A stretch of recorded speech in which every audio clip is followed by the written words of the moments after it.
So welcome in to the smoke session, man. We got a very special guest today. He's been on here before. You know him. He's the young phenom, young Joseph Brown from TMT, the Money Team. What's going on, King? Nothing much. How are you? Oh, maintaining, man, maintaining. Trying to Cool. make it. About to have me an iced coffee. Try to stay hip. Yeah. Um, so what's been going on with you, man, since your last fight? And nothing much. Just been, chilling, training. I never stop training. I'm always in the gym. So, just training, staying ready for whatever's next. I I seen the last Instagram post. That bag looked like it was telling you you could chill out. That bag, Yeah. that bag was like, hey man, can you calm down? Let me ask you this: do you think your power is increasing as you're getting your full man strength starting to kick in? Yeah. Yeah. Honestly, I do. I feel like just like day by day is slowly getting, stronger and stronger. I'm slowly starting to like grow into the man strength, which is still not even here yet. I'm starting to, tap into a little bit of it. So it's nice. Yeah, because I'm I'm like, yo, why are they not doing him like? Because some of the guys that they be showcasing, I'm like, man, this guy is not really like that. Yeah. But you know, he willing to go in there and just get punched around so it can look good. So I'd be like, maybe it's because yeah, AC in probably about 20 minutes. Let me get the interview with Young King and we're gonna knock this one out. And then I'm gonna drop the link. He may have like maybe 5 or 10 minutes to talk, but I ain't gonna keep him here longer than a half hour. Because the man may have to go train, man. And that heavy bag, man. Listen, if y'all did not see, listen, if you're not uh, on him with Instagram, Joseph Brown, real Joseph Brown, and the last one, go watch that heavy bag, bro. He beating the shit out that heavy bag. That heavy bag is like, all right. Was it Rolly there, or was I looking at something else? Yeah, it was there. Okay, so you and Rolly, do y'all have like the combat thing? Because Rolly is trained in mixed martial arts. Do y'all like that's how y'all click? Oh, honestly, we've always just been cool. Just like, you Okay. know, yeah, we've always just been cool. We got that in common too, but me and him just get along real well. Now I know you said that you didn't, or you didn't even confirm. But I started telling people, I said, hey man, the reason Rolly was looking so good, he been in the gym with the young phenom. You just can't be in there doing the shit Rolly was doing. No. That's why he outbox Ryan. Because Yeah, if he did spar, you just saying. yeah, we did work together, but at the end of the day, I don't like taking credit for something that he went in there and did. I did my stuff as best I could to help him, outside of the ring, but at the end of the day, he was the one in there that went in there and Yeah, got it that's done. true. But it can't help having good work, man.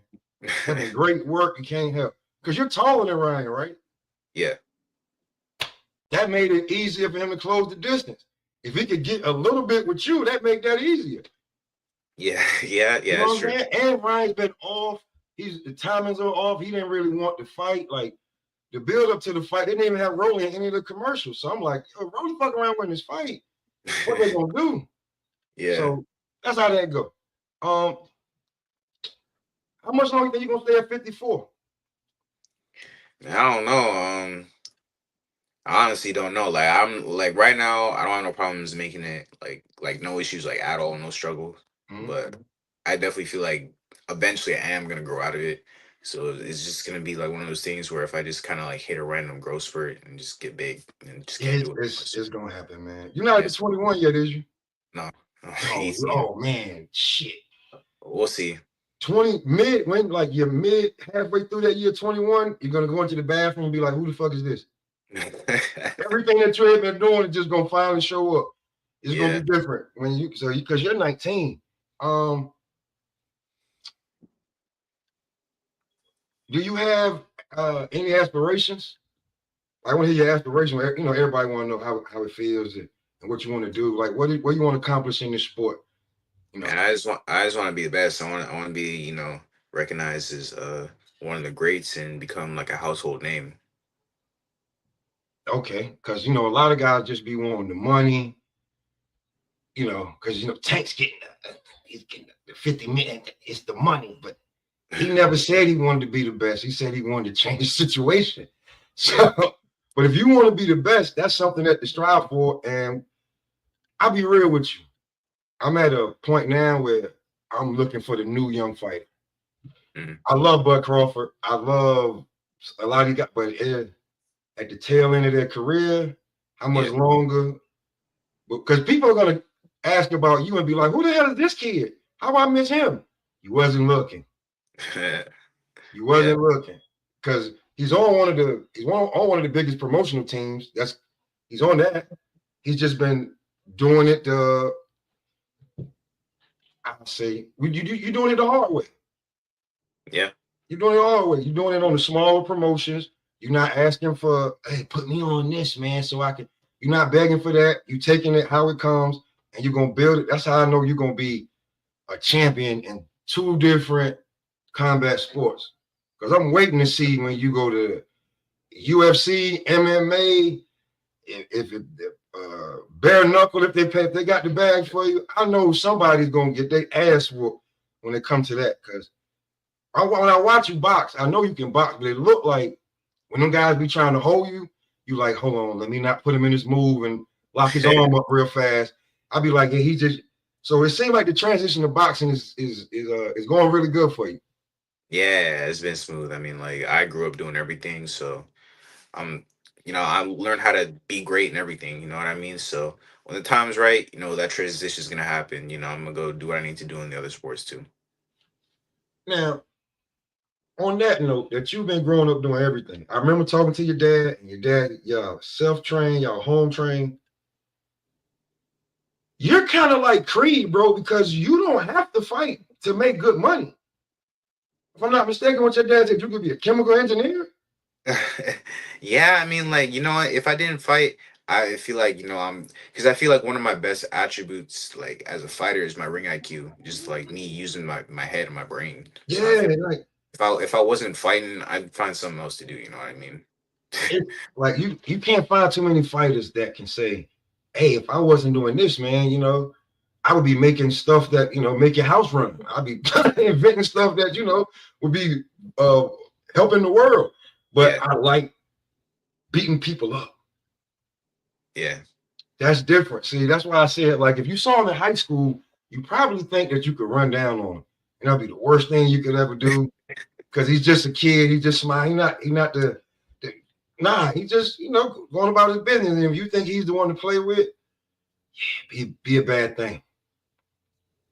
So you say you may have another fight coming up sometime this year, never confirmed. Um, are you ready for a step up? Yeah, all my fights been step ups. You know what I mean? I'm getting better people every single time on bigger cards every single time. My last two opponents are both undefeated. I mean, like, and I'm only 6-0 at 18. Not only do you don't even hear of prospects doing that, you don't even hear of like contenders that have fought an undefeated fighter in their whole career up to where they're at now. And I've already did my last two like that, so I'm stepping up every single fight. Okay. Um, I know you with the money team, and everybody like had to have their opinions of what it's like over there. How's it been going for you? Because everybody Floyd's this, Floyd's that. Look what he's doing it is. They giving your teammate Kermel Moten hell right now on the internet. Can he make weight? Is he a welterweight? What is he? So you know what I'm saying? Like, but people don't act like they don't know that. If I'm not mistaken, a whole day before he knew that the fight wasn't going to be on. Yeah, So why would I keep trying to make weight and the fight is not on? But they exactly. don't want to hear that. No, I mean, at the end of the day, people can talk and say what they want to say, and people are just gonna listen and receive what they want to listen to and receive. You know what I mean? So, that's just how it is with people. But for me, Floyd's been super cool with me. He's been treating me amazingly. He's been keeping me active, putting me on the biggest cards out there, making sure I'm being paid well, and he's like, he helps me in and outside of the ring. So, I love it. Okay. So for all y'all who think that Floyd be doing his fighters dirty, his brand new. It's you, Carmel Moulton, and what's the other kid name? I keep forgetting his name. There's Jersley, is John Easter. John Easter. Yeah, so it's a young stable of y'all right now, right? Yeah, Like yeah. nobody's like getting close to 30. Y'all, all you guys are like y'all are what we would call No. YNs, right? Yeah. No. He has a YN stable, right? Yeah. Of Yeah. youngins that can put in work. Yeah. Okay, so he's already looking for the future. I definitely appreciate that. Mm. Um, fighting on the Danny Garcia platform. I know it's great, but are you looking to like get to like some of these? Because there's guys, there's prospect, there's guys I see on Rider Season and Matchroom, and I'm like, who the hell are these guys that's being showcased? Yeah. Who the hell are these guys? Why am I watching this? Mm. You think you're like, or you think you need just a couple more fights and then you'll be ready to be looking for those not say bigger platform, but more notable platform. You know what I mean? Like I'm just, letting Floyd and them guide my career in that sense. Me, it's just like they call me and they put somebody in front of me, and I go in there and get the job done. That's all I do. It doesn't matter if it's in a huge arena or someone's backyard. I'm gonna get the job done regardless. And I mean, like I said, Floyd has been making sure that I'm on the biggest cards possible. And I've talked to him on the phone a bunch of times and in person, and he's told me he don't even want me really fighting on too much small stuff. Like he wants to make sure like I'm on like the biggest cards, even if I'm not as active, because I feel like there's other prospects might probably like around like my age and stuff like that. Well, maybe a Yeah. little older 'cause I'm on the younger side, but they fight like a lot, but it's like you don't even know, you don't even heard that they was fighting because it's just like a bunch of small cards. Whereas me, like my last card was my last fight was on Manny Pacquiao's card. The one before that was on Fedor's card. I mean, I fought on Floyd's undercard in Mexico, so I mean, not many people at my No, level get to really no. do that. So He's gonna on the low, it looked like the Tank Davis play, like when Tank was fighting on his undercards and he putting them on notable cards where he gets some showcasing. Yeah, so yeah, so I mean, like I said, like my foot's already in that door, and I'm already on these big cards, and I guess as time goes on, they'll put me up to be fighting on like more like the main spots. You know what I mean? But because until I'm then, definitely ready I to want to get see the you. job I'm definitely ready to see. I'm tired of having to get there early and watch 8 hours of fights because I can't miss your fight. done. Yeah, Or have to as soon as I go look for it and be like, well, hold on, man, I got to find the best camera action to see what he was doing.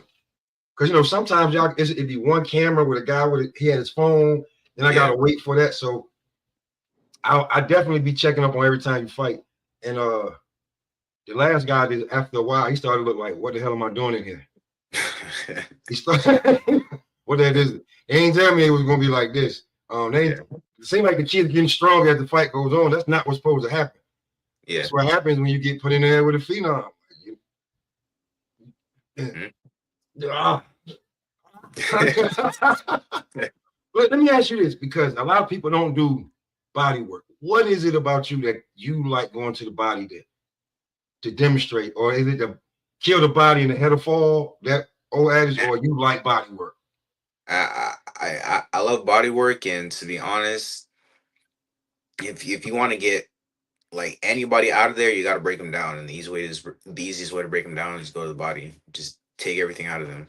It's simple as that. It's just like it's so underrated, and I'm just blessed because that's something that I got taught to do. Since I started boxing, honestly, it was just stay on the body, and after they tired, you can do whatever you want. So that's Yeah, what I once do. them hands go from here to here, oh, it's just a target right there, baby. Yeah. And you in 6 fights, you've been putting in a lot of body work. This the last two guys, I know they was I know no disrespect. Anybody I know it was hard for them to go to the bathroom when after Word. I know it when they walk back all good, but once the adrenaline slows down, Yeah. and you like, damn, I ate all that food. My body hurt. So because I'm gonna talk about two guys that got fast track. Well, not so much Abdullah, but Keyshawn definitely fast track. How do you feel about that? You feel like you want to, because between Keyshawn and Abdullah, it seemed like Abdullah fell into place. Keyshawn was a little bit fast track. Which one would you rather be? Like, or you just Um. like where you're going right now? Well, I mean, I think Keyshawn got more fast track because he had like went to the Olympics and stuff. So Mm-hmm. coming out of the Olympics with like a silver medal, it's always easy when if you have a medal from the Olympics to get fast track like that. It's probably why he moved a little bit quicker than Abdullah did. But I think Abdullah was a lot more active though. Yeah. So you know what I mean. He kind of made up for it with that sense. Like he just had a lot of fights. Yeah, it Um, was like every 3 to 4 months, Abdullah was putting somebody on the ass. So we like, I mean, exactly. I and mean, me as a fighter, it's like I always want to fight. You know what I mean? So I love to just constantly be in the ring. You know what I mean? But honestly, like I'm cool with either one of them. Like I said, I've been taking step ups each one of my fights. Like I said, the last two was both undefeated. So I'm taking step ups every time I fight. See, and I'm cool with fighting often too. So it's however Floyd and Mayweather Promotions want to take it is that's the path we're rolling with. So watching you fight and seeing that you getting better, because every time you post something I'm on it. Every now your dad posts something I'm on it. Oh yeah, Mr. Martin Brown too. His dad, yes sir. On Instagram, yeah. Um, I don't think he's gonna have you uh being maybe 2-3 times a year, because I think he's gonna turn you into a star. mm, I can see he's going, and maybe at 54, but I can see right about now in the next 3 to 5 years, 60 to 68. Yeah, yeah, yeah, yeah. Because at 68 right now, you got nobody's checking for that division. I hate to say it. And where they just now, I guess, Janabek and Laura are gonna finally fight to get a unification to like bring some life back to that. But nah, man. 160 needs some studs right now. And the name that I be going, it's not gonna cut it. It's not gonna cut it. It's not gonna cut it. Because I can see you after a while when people finally see you and see your name, then they can start talking about you. Once they start talking about you, then they start being negative. I ain't fought nobody. I ain't this. I ain't that. So, and then sitting at 54, and you're not already in the mix in the top 15, it looked like a struggle to get up there to get some good work after a while. It looked like a struggle right now at 54 to just get some good work in the ring. Like, you're either gonna be fighting somebody that's blowing up or somebody that's coming down in weight that's gonna take that check. That's what it look like to me. Like, I don't know if people want to lose their spots because it's such a hot division, but that's how I feel. Like, ain't nobody trying to lose their spot unless it's worth it. And it was like some type of contender fight or something, which keeps their name in the top 10, 15. But yeah. somebody saying, yeah, I'll take on the young boy real quick. That's at like number 11. No, he's not about to do that with you. I just see it. Nobody's going to do it. So have you thought about moving up in weight, or you just like, whoever they send, that's who getting their ass with? Yeah. I thought about because obviously like, I'm not done growing yet, so I'm gonna probably have to regardless. You Mm-hmm. know what I mean? But let's say I mean even when I get to that ranking point. Like if I'm still at 54 and I'm making it no problem. I mean, whatever opportunity presents itself, the best is what I'm gonna take. If they give me a shot at 160, at that point, I just go up and take it. Or if I don't feel like it and I think I'm still gonna be fine 54, I'll just say 54. You know what I mean? I just do whatever I want at that point. So you know what you want to do. See, a lot of fighters get talked into stuff. Yeah. A lot of fighters get talked into stuff, and then their head get big too. Like, I hate to say it, I hate to use them, but looking at Adrian Broner's this past few months antics, like a guy that had the boxing world in his hands, just too much at one time. What I think, Yeah. too much at one, too much height, too much money. Uh, too much ego, too much pressure, and it cracked. I think that happened with Keyshawn too, a little bit too much, a little too fast. And he tried to stay at a weight class a little too long, and it backfired in his face very badly. So as long as you know what you want to do, and there's like not a lot of pressure to like try to get you to do it, yeah, I believe that too. Yeah. So coming from Canada, how is that? Coming from Canada, because you know you kind of get the he's Canadian. You know what I'm saying? How is that? Even though the heritage is Jamaican, and you don't have one bit of accent I hear, but the fact that you love the rumble, that's how I know the Jamaican descendants in there. Yes, sir. They got no problems rumbling. All the Jamaicans I know got no problems rumbling. So coming from Canada, how does that feel? Or do you want to be the best Canadian since Lennox Lewis? Because that's the best one I've seen since Lennox Lewis. There's been some guys that come by, but Lennox Lewis is the one. Yeah. I mean, it's cool. Boxing's not really big up here like it is everywhere else or in the US for sure. But I like to be that person to really make it popular here. Like really like bring more just general fans to boxing. Just with these, right? Y'all you don't need to do a lot of just with Yep. these, right? Yeah. I hope you can do it, man.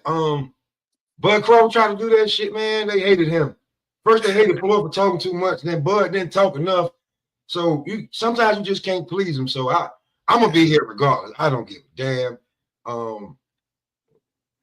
I hope that your brother say I hope, but I wouldn't mind if your brother got into boxing too, because I remember you said he's heavy-handed, so I wouldn't mind seeing that.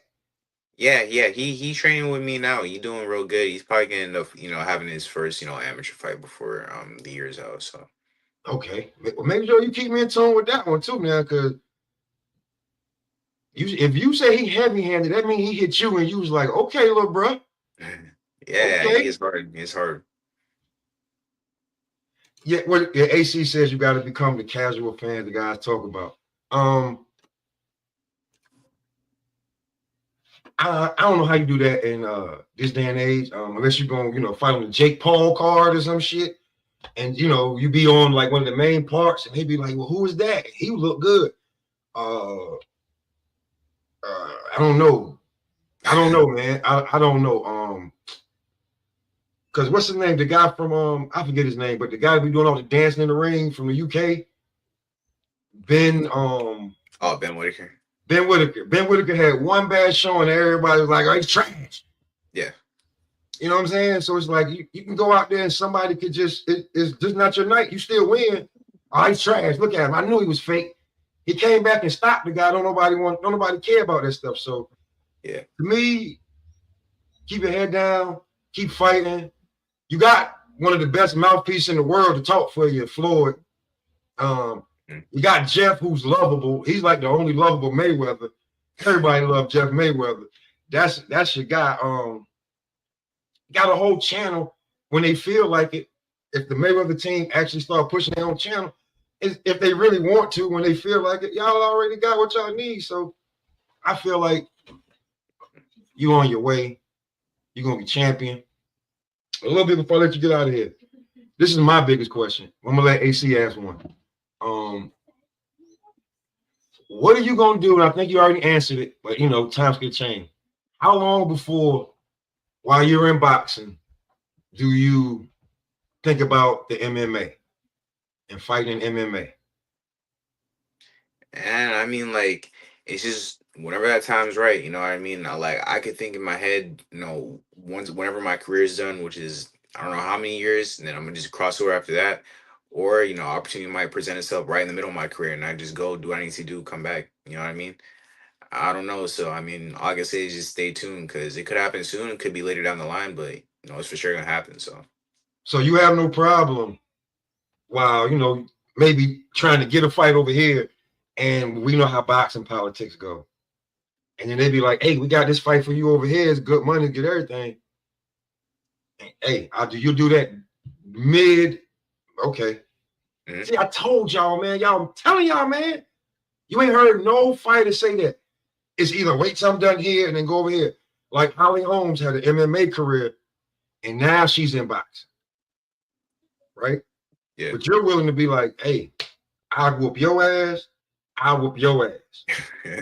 You know what I'm saying? I'll beat you to death. I'll tap you out. Just, Yeah. just that's pretty much. You have to get a slogan with that, some shirts, man. You know what I'm saying? Like you can get Yeah. it and you can get it. And have two different, the boxing guy and MMA guy. You gotta have some shirts made, man. Yeah. Let me let my guy AC ask you a question or two if I let you up out of here, man. Because I All right. know as you know, as a fighter, there's all kind of stuff you gotta go meetings, endorsement deals, maybe coming up, sponsorship, fighting. Jeff may be like, "Hey, I want to talk to you real fast."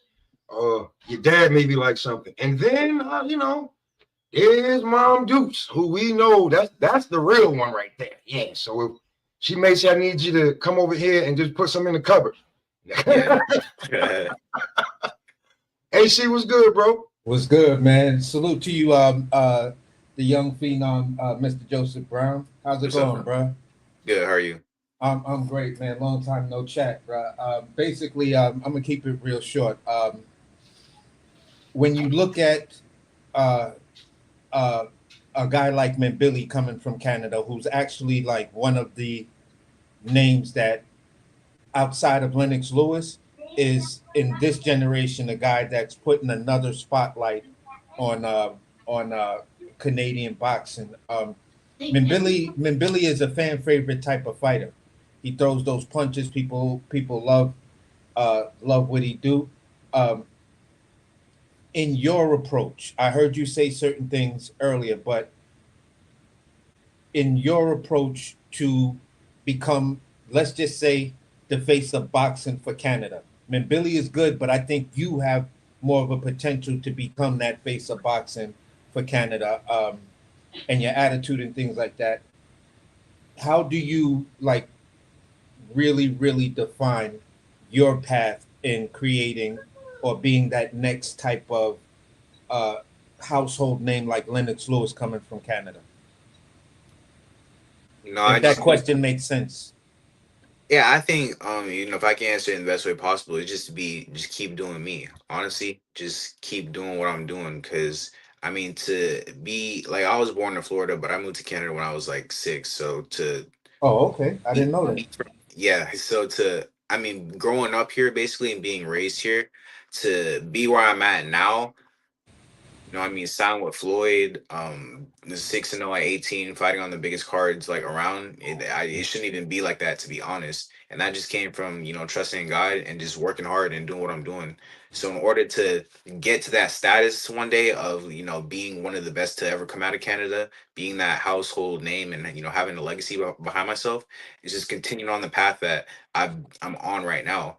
You know what I mean? Just keep doing what I'm doing. And for someone like Billy, like I'm super proud of him, of course. And he's out there like putting Canada on the map. And there's a lot of other great fighters too that are coming up that are starting to put Canada on the map, like Yeah, definitely. Lucas Body and my Yeah. friend Chan Thompson. Like there's a lot of great boxers that are starting to rise up and come out of Canada.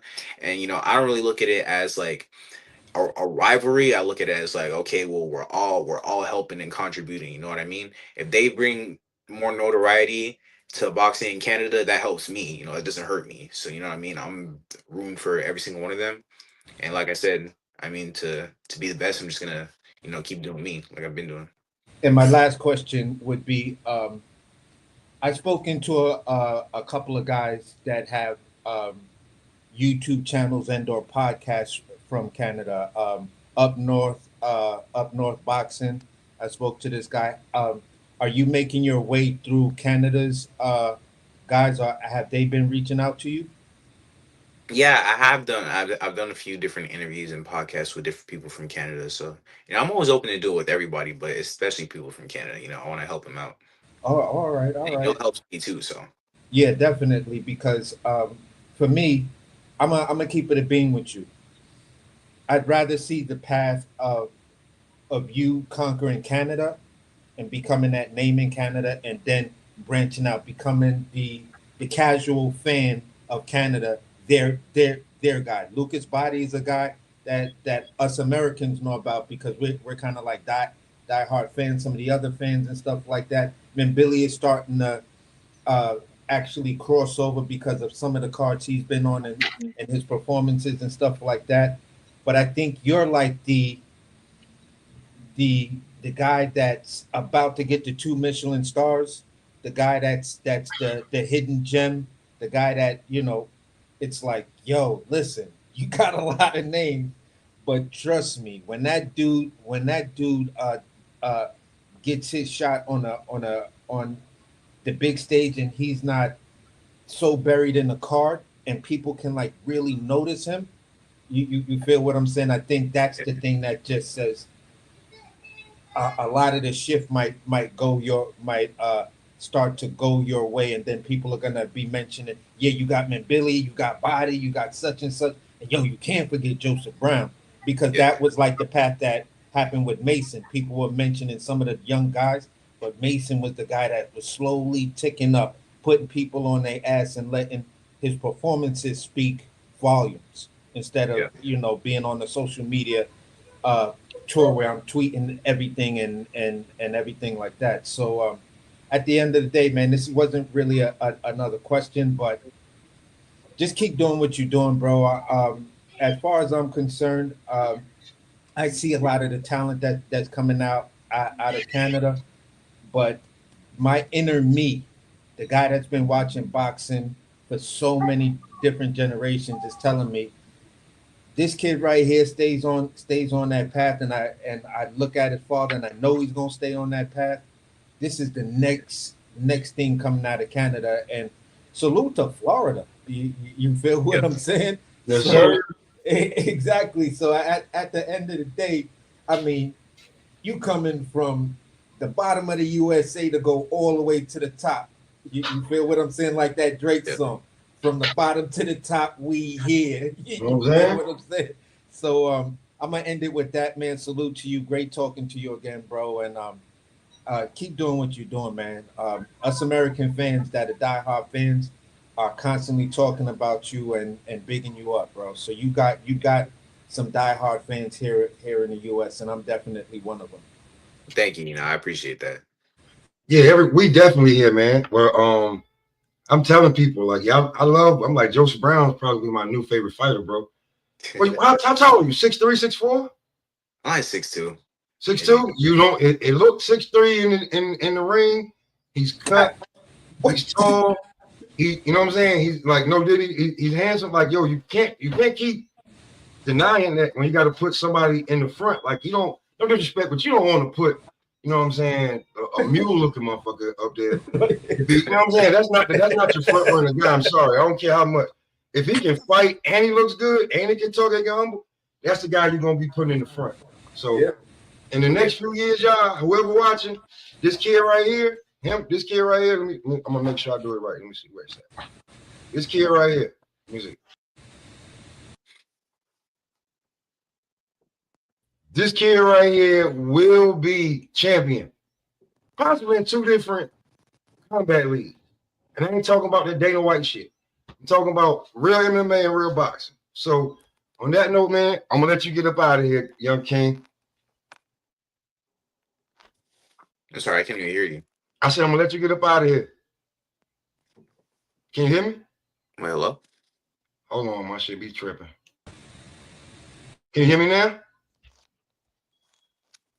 Hello? What the fuck just happened? Hold on. Hold up. Can you hear me now? That's so weird. I can't hear anything. What the hell? Can you hear me, Joseph? Yeah, I can hear you.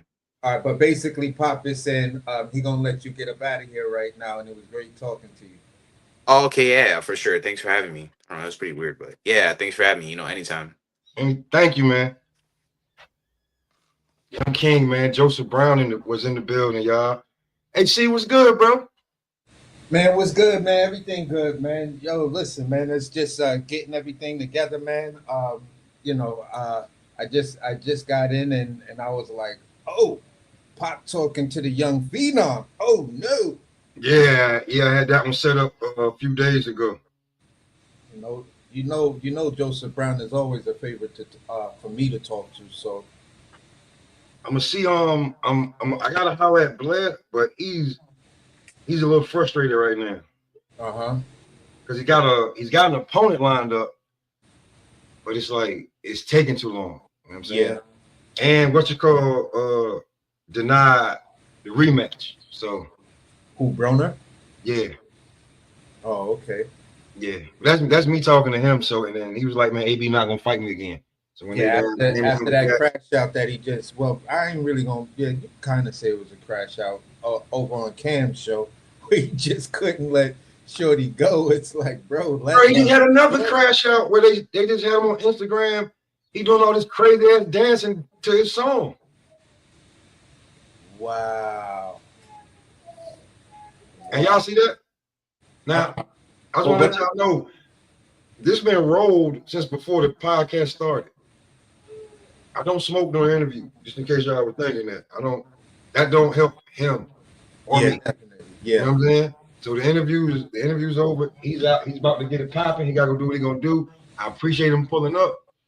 Now let's get to a little bit of this barbershop talk. What's going on, bro?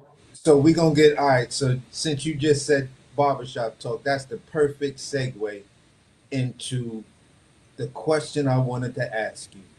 Mm-hmm. What do you think? Because you know you like that messy shit. Mm-hmm. What do you think of the spat words, disagreement, OG to OG, or Unk to Unk or whatever, Styles P and Whack 100? I think Whack was out of line. Okay. But he's defending his side, but he was out of line. He needed something to say. The fact that Styles P stood on what he said and was like, I'm not going back and forth with you, bro. You know where we can meet and we can talk like men. He lost calmly. He lost that. To be truthfully honest with you. Styles P said what he said about the no jumper guy. So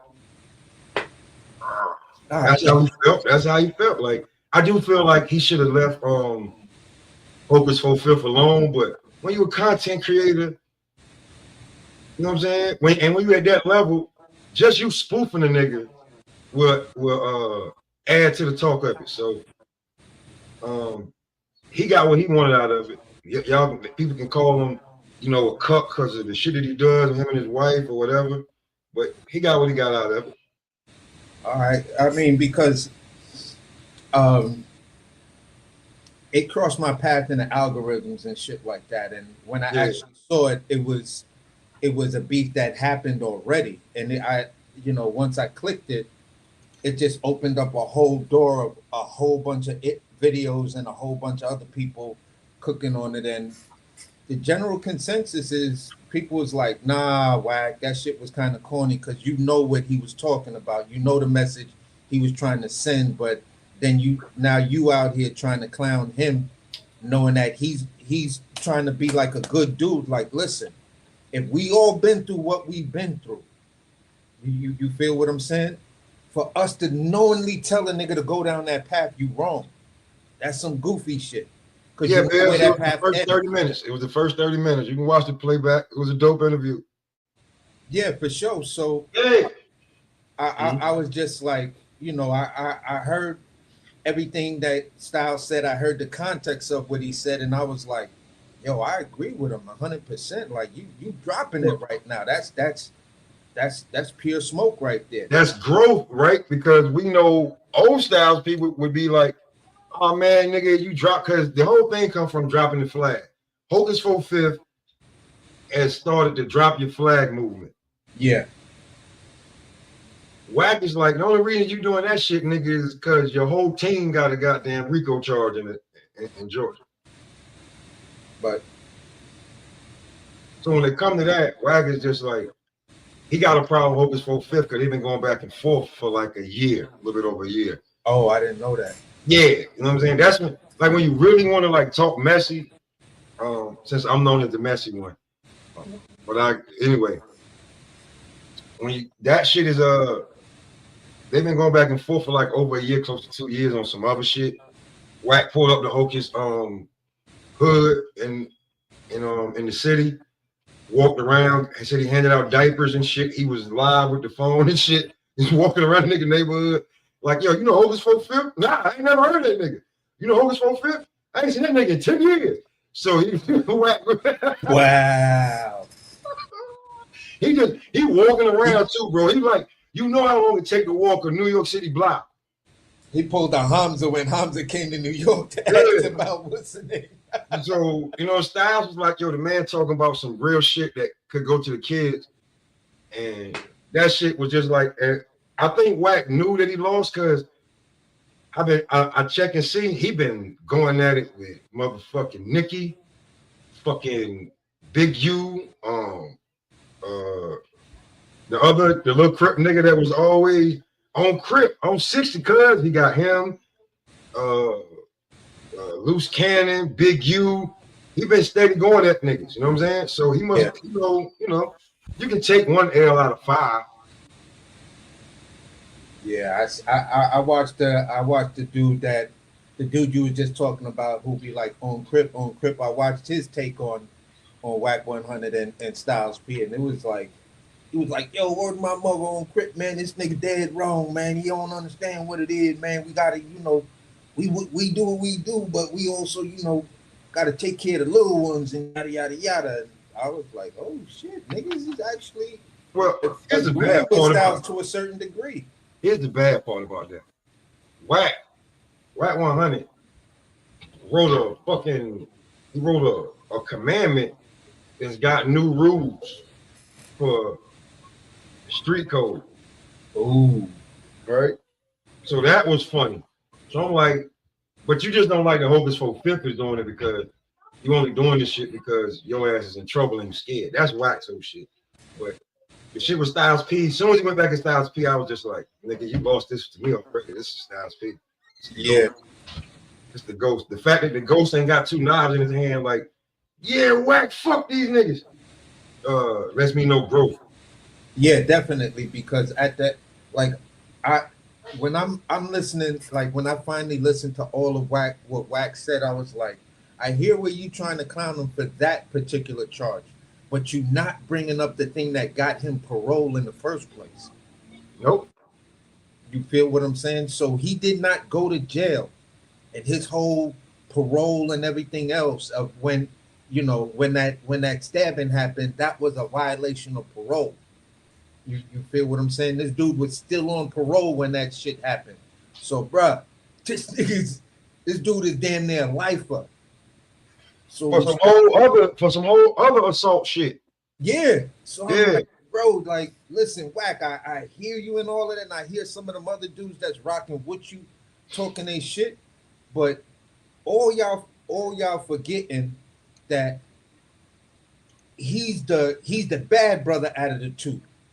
Yeah. He was the good brother. Styles is the nigga that never gave a fuck. You heard the story. Everybody tells the same story about the damn Rough Rider made men shit. The nigga stands up with his nose bleeding and screams, I love this shit, with 2 knives in his hand, and dive into the middle of the crowd. Yeah. So it's like, this nigga is something wrong with him. Yeah. So, I mean, but when it came to that, that shit lasted to me probably about a week or so, and then I was off it. I was like, yeah, you're not gonna win against, like, if you win against anybody else in New York, maybe you could have got something, but not the Ghost, bro. It's not gonna work. Yeah, it's like 2 niggas out here that on that level, if you try to go after, I really don't. Well, maybe 3. You could say 50. You could say Styles, and damn, why I just brain fart on the other name, or Cam. Yeah, you see what's happening when you mention them names. You know what I'm saying? You can't front on Nori, but he ain't in New York no more. So it's certain shit. Yeah, like they like. At the end of the day, man, it fell in my lap maybe about a week and a half ago, 2 weeks, and I just been sitting on it. I thought it was kind of still fresh the way dudes was talking about it and covering it, because They some of the videos was like a content. day old, this and that, hours old. Them niggas needed content, AC. Oh, all right. Them niggas needed content because if you didn't jump on it when it happened, that means that you already had topics and that's backup. Yeah, so for me, it was just like something I saw. I was like, oh, okay. These It's niggas. funny. It was funny for a second, but I was Yeah, like, yeah. you're gonna I lose mean, now. it's already. I'm only bringing it up. I mean, I'm completely off of it, but I was only bringing it up because I was like, damn, the homie that deal with the messy shit. I haven't seen him really cook on it. So if I have the opportunity, I'm gonna just bring it up to just to take, just to see his take. Yeah, shit like that happened. But well, let me ask you this: since this barbershop talk, after it's settled in now, how do you feel about this Tank and Jake Paul shit?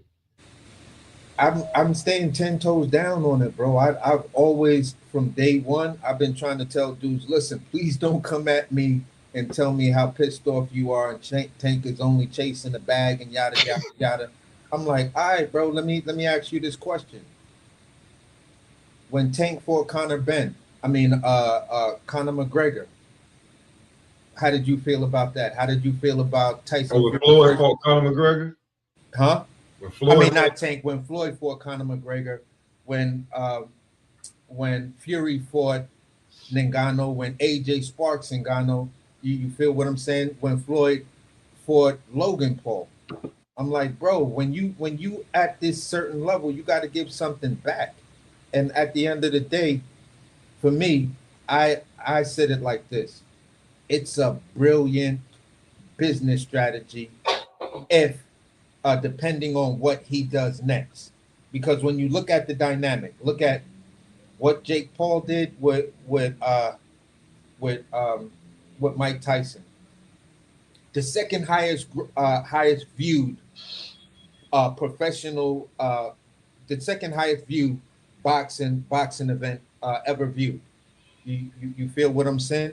Not even not even Floyd versus Conor McGregor, which gross total was something like 600 million. Yeah. You feel what I'm saying? They didn't have the views that Jake Paul versus Mike Tyson did. Amanda Serrano and Katie are going to go down in history unless some other car comes up with the most viewed female boxing championship fight ever. You feel what I'm saying? 50 million. The crazy thing is Bud versus Canelo, and I knew it wasn't going to do those same numbers, but it did have, according to the reports, 41 million, which was still like, yo, that's a mega success to me. You feel what I'm saying? Ali versus Spinks still got that. Now everybody's trying to chase lightning in the bottle with free streaming, because the streaming company says, listen, I'll put the fight on. That pay-per-view shit, I don't really want to fuck with that, because then the pay-per-view doesn't bring me new subscribers. So why did Amazon let Tank go over there to fight Jake Paul on their rival, their absolute direct rival, which is Netflix? Why did they make that business decision? Because they said, listen, you go over there, you do that. When you come back here, I'm expecting, if you do this Lamont Roach rematch and you want us to pay for it and put it on our platform, I'm expecting X amount of numbers and X amount of views, and I'm expecting X amount of subscribers. If you can build that fight and make it happen, good. But that fight is not happening until you can give us these guarantees. So for me, that tells me to a certain degree, and this is just my conspiracy theory. I have no definitive proof on everything I'm saying moving forward. I just feel Amazon put that pressure on them in PBC to say, listen, if you guys want us to continue to cover these fights, we need numbers like what Jake Paul, like what Netflix is doing.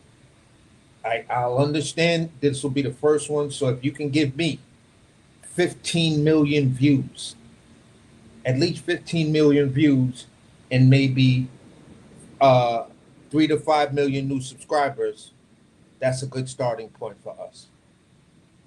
So you have to do that shit because I think Lamont Roach is next after this, and then after Lamont Roach, he's actually going to try to make the Shakur Stevenson fight, which may, if he can do it under these circumstances, then it's just a good entertaining, fun to watch fight with Jake and Tank. Then you're bringing all of those casuals to the game, and it's the casuals that tune in for everything. Us, some of us diehards are like, hell no, I ain't watching that bullshit. And some dudes will stay 10 tones down and don't watch it, but it's the casuals who 110 million casuals worldwide or whatever, or 100 million casuals worldwide watch that Jake Paul and Mike Tyson fight. The other 10 you could probably say were all diehard fans. So 10 million diehard fans still watch that fight, if I was going to try to break down those numbers. So it's a brilliant move to me, man. I like it. I ain't mad at it. I have no problem because dudes talk about the Turk, and the Turk is basically the same thing. Who the fuck is the Turk? What serious boxing background does the Turk have? He's a casual fan that has a shit. BBO going at you in the chat. Huh? BBO said, he said AC is capping. Who was paying him to say this stuff? Nasty word. He said AC be biased as hell. BBO, man. Yeah, BBO. You know BBO be trolling. Yeah, hell yeah, bro. Cause he be over. Listen, BBO, bro. Listen. I honestly feel that way, bro. I can't help it. I honestly feel that this, like, I don't subscribe to shit like this, but I understand the business side of shit like this. And I really think that you tell me, BVO, in the comment, why would Amazon let their star go over to their rival and have a fight? That's a serious question right there. That's a serious question. And for me, that's the type of question. If I could ever ask Tank that, I would ask him that. Like, bro, how did that happen? What was the dynamic that allowed Amazon to say, all right, you could go over there and you could do that?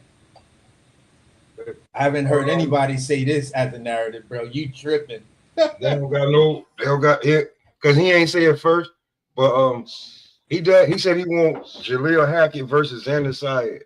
I wouldn't mind that fight as a boxing fan, but as top rank, I know you ain't getting that motherfucker. Not first off hand. I don't think.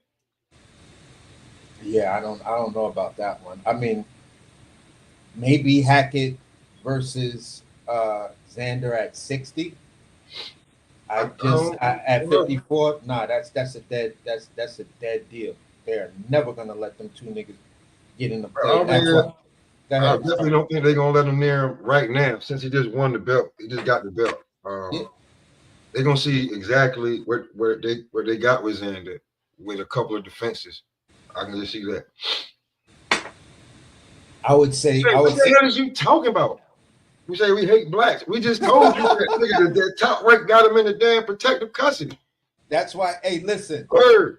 I would believe Virgil would fight Xander Zayas way before I would. He would fight Jaleel Hackett. Before he would fight Jaleel Hackett. You feel what I'm saying? For me, when I look at the moves, when you look at the moves of Charles Conwell, right, and you look at that whole situation, for me, when I feel that Oscar set what's the name up, probably knew he was having a tough training camp, was probably going through some personal issues and shit like that. You feel what I'm saying? Because when you ain't making a lot of money and your name is ringing bells out there, that level of pressure and other things with Charles Conwell? Yeah, that shit starts. That was his last fight on. That was his last fight on Golden Boy too. Yeah, so it was like he may have been, whatever, and he might not have been all the way up for it, but y'all knew y'all was sending him in there with a ringer. Well, I'll say this because I said the same. I ain't say that, but I did say that. I before I said anything, I had my narrative, but then when I asked him, he was like, "Yo, Charles got to stop fighting like bad news all the time." Yeah, I remember. Like, I remember when Ohio said that. Yeah, so he was like, and I was like, but when I spoke to him on the phone with it though, Golden Boy signed Charles just to put him on it. Yeah, exactly. The same way they do a lot, damn near all the black fighters. Anyway, and that's the point. So they held him there, knew he was going through some stuff, maybe some financial stuff that may be fucking with his head. I don't know, but then threw him in there with this guy that has a very, very awkward style. And from what we always hear, Charles Conwell is always, fighting like a salmon moving upstream, and they don't never really let the man actually have a full training camp. It's always a short call. Short call. I'm telling you, what you call is he like everything. I was saying all that to him. But he said he still got to stop fighting like bad news. Sometimes he can't. He got to fight on the outside because he can. But he just loves to fight mid range to the inside. But sometimes he's like, well, when you can't do that, you know what I'm saying? You like shit. What happened? This is what happened. You took a loss at the worst time. Like now you're free. Exactly. And for me, I'm only saying that it just kind of feels like a setup when you look at, all right, we need to move Conwell or slow Conwell energy down, because it's either they're asking for Conwell versus Xander Zayas, or they're asking Conwell to fight either any Virgil or any of the champions, especially Fundora. So you can't make money off of motherfucking Virgil if Charles Conwell is the damn champion. Exactly. Or he's fighting the champion. So that's a definite when it comes to them. Like they definitely understand that shit. And then look at the outcome.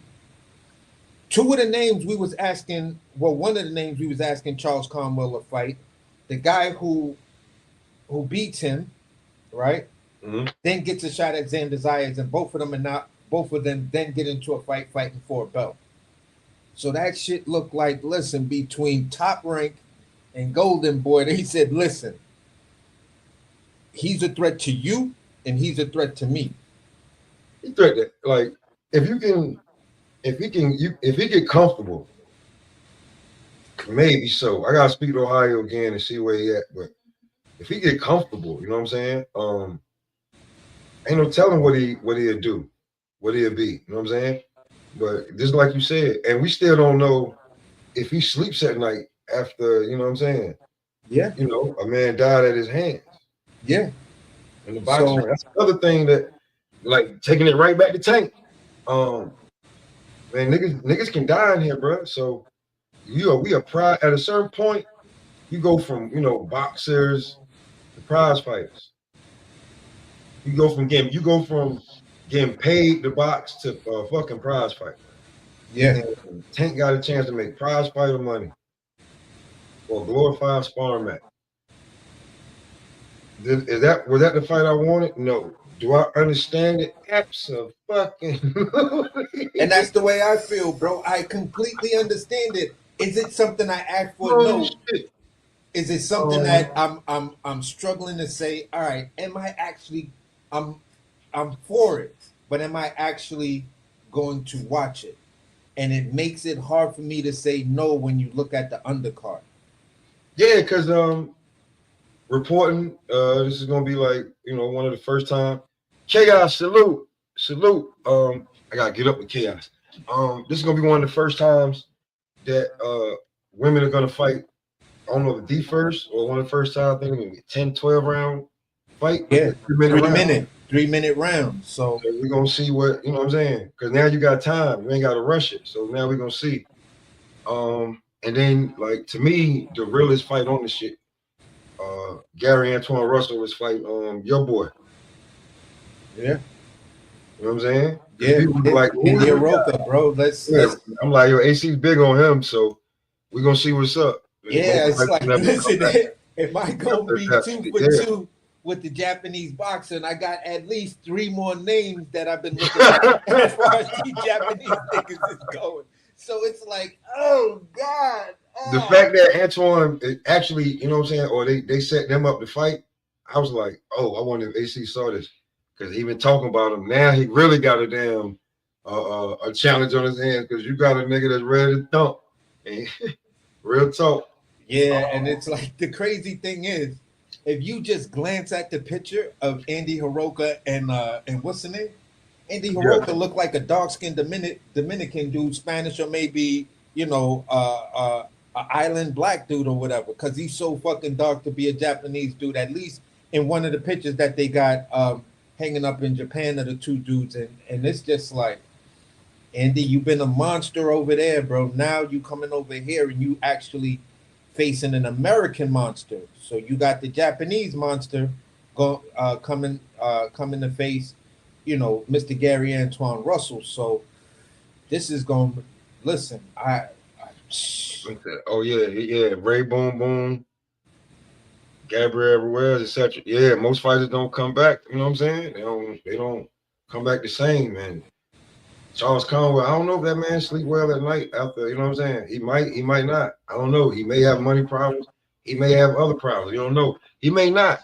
You know what I'm saying? He may just want to feel comfortable knowing that I got 3 fights a year minimum. Yeah. That's when I think fighters feel comfortable, when they know they got, okay, I'm getting paid, and I know now I can budget what the hell I'm going to do. When I don't know when the hell you're going to call me and I'm going to get paid or what I'm getting paid, it's hard to count money, bro. It's hard to count money when you're thinking about saving it. So it's like, I don't even want to count it because if I know how much I got, whenever I spend something, I'm going to be like, damn, I just spent this. Because I'm going to say this, because I got a whole nother thing I want to talk about, because when with BVO and them shit, these niggas been saying this shit. I'm going to get to this shit too. But yo, I don't know if Hank Lundy actually retired, but you see this nigga on Instagram, this nigga got like 2 or 3 jobs. What? Word. So it's like if you're not at the top, bro, you're gonna have to be doing something else. And we and I've been saying this, but niggas act like they don't know. But like, these niggas got other jobs and shit like that. Like Chopper, he ain't officially retired yet, but he's a chef. So niggas got jobs, bro. Niggas is just not. You know what I'm saying? You see Tevin Farmer, that nigga with the real estate. You know what I'm saying? Bud too. Like niggas are doing other things. Danny Garcia, all them niggas doing different shit. Yeah, for sure. But here's a topic niggas been running with, right? This shit right here is crazy. The Bud Crawford fucking, for some reason it's not letting Chaos connect yet. The Bud Crawford Floyd Mayweather shit, right? This shit is getting ridiculous. I seen niggas debate who would be better, who's better, who would win in their prime. When I'm asking, I'm like, yo, when it comes to these guys, what weight classes are we talking, right? Yeah. Because at 30, Floyd was a motherfucking problem, bro. Bud never made it. Bud never fought at 30, I don't think, professionally. Could he have made the weight? I don't know. At 35, Floyd was a problem. At 40, Floyd was you know what I'm saying? At 47, you know, before he turned into Money May, he had some, come on, man. Like, that's when we got the Zab Judah joint. Yeah. You know what I'm saying? Then we seen how he just did Sugar Shane. Like, as going into Money May, when he started, like, because niggas was, I want to say this, because niggas was like, oh, he fought Sugar Shane when he was older. Sugar Shane just won Fight of the fucking year. Yeah. So don't tell me that. And he fought him like right after that. That's how they got the goddamn fight. And some of the talking points going into that fight was, we gonna see what Floyd is really made of, because Shane is gonna be the hardest puncher he done faced up to this point. bro. They was When just Shane saying, caught him, he immediately made adjustments. Like, nah, nigga, you ain't hit me like that again. no more. Nope. You got that one off. Be lucky. I ain't gonna let you hit me like that again. And that just showed a different level of ring IQ and defense on that. So, like, and then to me, right, watching Bud fight and watching Floyd fight, nothing to do with these niggas use either hand, right? Uh-huh. Nothing to do with that. But I don't think I really seen Floyd like Jada to me. Like, nigga, I never heard the same verse twice. That he doesn't fight everybody the same. You see some of the same shit in the way that he does it, but I was just looking at just because they was talking about it, I was looking at Floyd, the way he knocked down Diego one time. When he kept going to the body with the stab jab. And then he hit him with the hook. Didn't really hurt him like that. But it was like a flash knockdown. You did not see that coming. You was bending down trying to catch that down. And nigga caught you right in the chin. Bah! Sit down. So like the same, like, and then they don't fight the same, bro. So it's like Floyd been retired for like close to like he pushing on close to 10 years now. Like, and now you saying that Bud took his crown. Like, I seen a lot of that shit, and then I heard a lot of people. Just the debate is crazy to me. Like, for me, it's more like this. If I was to look at, if we talk, Bud started at 35, so I don't even want to put 30 or 26 out there for Floyd. Let's just remove that. Let's go from 35 to 54 or 50 something. I look at it like this. You're talking about two guys that are extremely fundamentally sound. Two guys with hellified ring IQ on defense and on offense. Mm-hmm. You feel what I'm saying? Two guys that if I need to use my feet like that, my feet IQ surpasses every one of my rivals in my generation. So yeah, it's then you have to start to nitpick. It's like, okay, Floyd is the guy outside of James Toney who mastered the Philly show. You feel what I'm saying? Yeah, from his fall. Exactly. So when I look at Terrence Crawford stylistically, all right, what are your attributes? You've got this hybrid style that people still haven't been able to put a name to it. You feel what I'm saying? You're a switch hitter, puncher, technical, whatever. And it's just like, how the fuck do we give that a name? You feel what I'm saying? So now, when you look at it overall, and you say to yourself, looking at these two guys, Floyd changed the way young dudes want to fight, or wanted to fight and wanted to view boxing and come into boxing. We got to see at Bud Crawford, his style and his wins over Errol Spence and Canelo Alvarez does the same thing for these new guys. Like, yo, that Bud style, that shit, rah. He may retire undefeated, and it's just like, he ain't had no bullshit. Do it that way. Like, he ain't had no bullshit fights. He didn't do a Conor McGregor. He didn't do some of the other shit. So, but listen though, before I let chaos go, right? Listen. Okay, so break your right arm and have to use your left arm until your right arm is right. That's how you do it. Yeah. Are you really gonna do, like, you know what I'm saying? Make your left arm your power arm, like, for like, I guess like 4 months. Just every time you go to the gym, just be using your left hand. No right hand at all. That's what you gotta do. It's a theory. It's an argument that you're arguing that's completely theoretical. This is theoretical physics. This is string theory. This is, complex mathematics, because you're looking at two anomalies in boxing. Bud don't have no stuff. Like, I don't know how you could even try. You would have to be one what you call it, ambidextrous. 1. 2, you would have to have power in both hands that I can knock you down or out in either hand. 3, you would have to be so fluent in your body, like on some Roy type shit, that you let your hands go from any and every motherfucking way. There ain't nowhere that you can't land a punch that's gonna hurt. 4, it don't hurt that this motherfucker got big fucking hands. So he got hands of it. So he got like 5. He's athletic as shit. 6, he has great footwork and is aware. Great reflexes and twitches and shit. His shit is like freakish type shit. We seen niggas trying to cop Floyd shit because we seen niggas get knocked the fuck out. Or we seen these niggas is running. So like I think Floyd's style is a lot easier to try and do. And trying to do Bud switching, because in the first ladder of his career, he was like, you know, orthodox, and then he was switching in it. That would be the shit where people would go, ooh, and then, you know what I'm saying?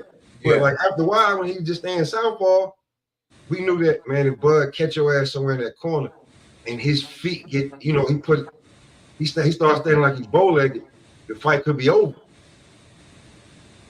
That's not the same thing with Floyd. Just not. Chaos. Yo, what's good? Can you guys hear me? Yeah, for sure. All right, so we gonna pop this off because you know I haven't been around, and you know what I'm saying. So we're gonna pop this shit off. We're gonna pop it over Bud. So now, everything in life is perception. How does it look? How does it look? That's how life is nowadays. Perception. Now let me ask you guys a question. Deontay Wilder, he got caught with a gun in California, right? Yes, sir. So now, and some weed. But what popped it all off was the weed, right? Yeah, they said they smelled Bud. And then they pulled him out the car, right? Yeah. And then they pulled him out the car. They searched the car. They found a gun, right? Yeah. And he went to jail. Yeah, they took care of it. Yeah, but yeah. So how come those cops didn't say, okay, Mr. Wilder, have a nice day? Well, I mean, that's kind of the same thing, but he's from there. Like, I can see if that happened to Wilder in Alabama, where he from, then but like you somewhere you ain't supposed to be, and you wasn't in the area that your ass, they were saying you, like, nigga, I don't know what you was doing around there. But you know what the crazy thing is, and this is where it gets fun? Justice is supposed to be blind. Now, hear what I say. It's supposed to be, because now everybody's gonna start saying, yo, this fucking country. Bro, this is the best country in the whole fucking world. Mm. Some motherfuckers came here unwillingly, other motherfuckers swam here. Me personally, my family swam here. You know what I'm saying? In the case of Bud, right? Justice is supposed to be blind. You know what I'm saying? Now, I'm in the mix. I've been in the street. You know what I'm saying? You know, I did this shit for 20 years, and I've ran into a couple of people that I considered stars, right? And because of who they were, I treated them different, right? You don't think motherfuckers pulled me to the side and said, yo, what the fuck you doing? Oh, that's such and such. You know him? No, I know of him. Yo, in this field, that shit don't account for nothing, bro. Yo, you treat that motherfucker like you treat everybody else. Because the motherfucker that don't know you could blow your head off, and the motherfucker that you want to be a groupie with can blow your head off too. So now, in the case of Bud, right? How come this shit hasn't made national news? Your guess is as good as mine. I'm gonna tell you why. I don't know with YouTube, but I'm gonna tell you why. The mayor got that shit on. That, yo, it's gonna make national news. No, it's not. Once I'm just talking shit, but I'm saying like this, Chaos. It might make national news as far as outside of Omaha. Or the report I originally saw was from an Omaha news channel where they was talking about the situation that happened to Bud. It was like yes, a local on an early morning. It was like on an early morning Omaha news jump off. I know what Chaos is saying though. Chaos Yeah, is but I saying, know what he's saying. I yeah, know he what not he's big saying as enough. far as, Like Bud ain't a the big enough headpiece star. with Not like the that. ATS. That's not where I'm going. Okay, what you saying then? I'm going with media makes money off of views, right? The news, they make money off of views, right? Mm-hmm. So now you have, because everything's about race. So you have a black man, right, that was taken out of his car at gunpoint, right? The Yeah. news is like, okay, yeah, we can't sell that shit. Well, did they put hands did they put did they put hands on him? Did he get beat up? No. Nah, Well, he was very cooperative. He didn't do anything.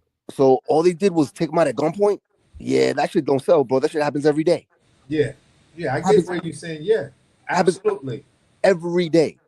And the crazy thing is, because I'm gonna go there, bro. Because I have a fucking hard on for that motherfucker.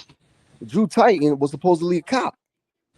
How come he don't know this, bro? The first thing they fucking teach you, bro, in the fucking academy, bro, all car stops are to be as treated as felony car stops. You don't know what the hell you're getting into. You don't know what you're getting into. You know what I'm saying? You don't know if one of those dudes wants to start banging. You don't know. You just don't know. Now, let me ask you a question. Supposedly, right? Because I haven't really. Wasn't there a visible gun on the floor or something like that? Or am I wrong? That's the part that no, That's yeah. that's what the official, that's what the cops report say. But the problem that I have with that statement is Bud Crawford, security dude that was in the passenger seat. That nigga does gun seminars. He does gun safety seminars and shit like that. So to have a gun in a car with a firearm instructor on the floor, it's like, bruh, I don't know Kind of where hard you to say see. that when the video clearly shows you coming up to the car. Bud rolls down the window and he says, "Yeah, we're carrying licensed firearm." Then you immediately back out your shit.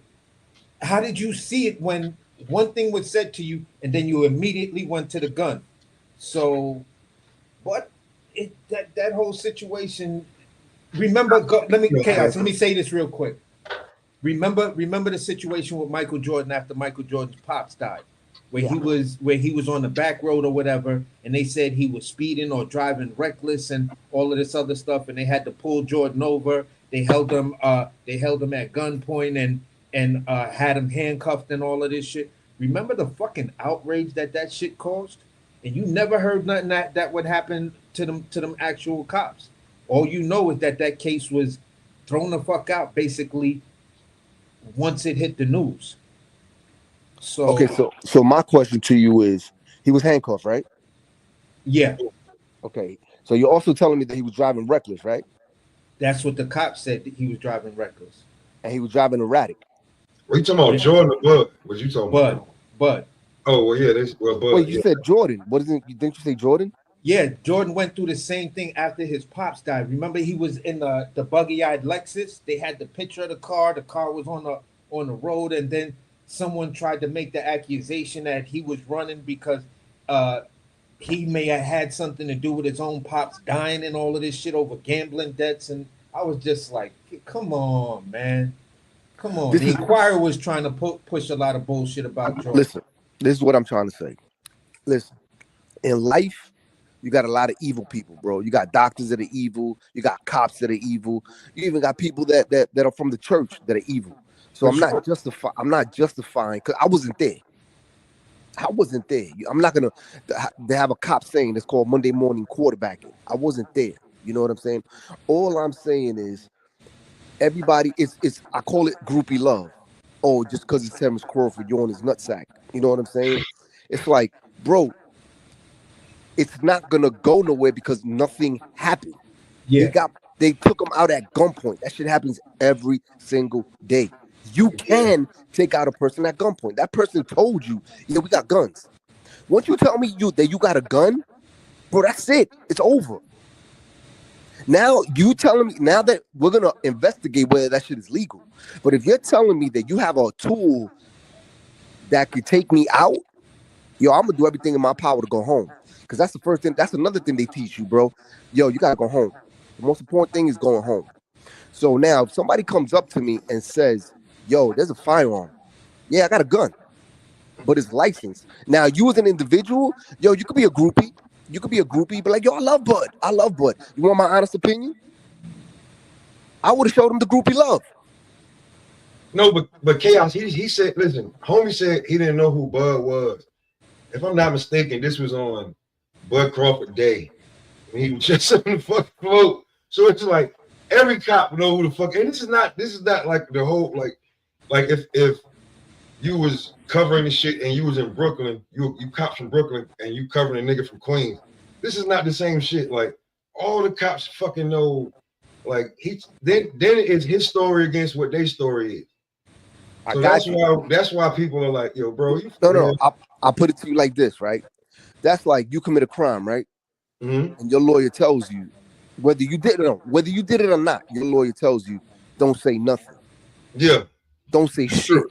That's true. But what is the common person gonna say? Oh, he did it because he don't want to talk. No, that's just the politics of it.